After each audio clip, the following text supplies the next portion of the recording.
5005కి కనుక్కున్నాం. ఇంకా 5తో కాబట్టి 5 1 0 0 5 1. నెక్స్ట్ చివరిలో 1 ఉంది కాబట్టి థర్డ్ టేబుల్లో 3 7 21 ఉంది. మనం వెళ్తుందిలో చూద్దాం. మళ్ళీ 3తో అయితే 7 అవుతుంది కాబట్టి పోదు.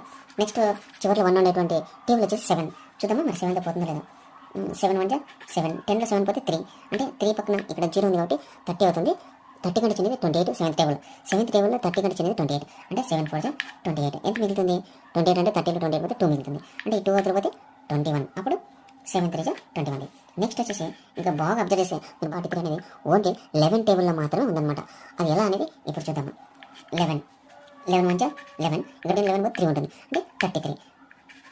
11 3 33. ఇంకా 13 అనేది ఇంకా దేంతో పోదు కాబట్టి అదే నెంబర్తో పోతుంది. సో 13 1. ఇప్పుడు prime factors of factorization of 5005 is equal to 7 11 13. ఇదే ఆన్సర్ అన్నమాట.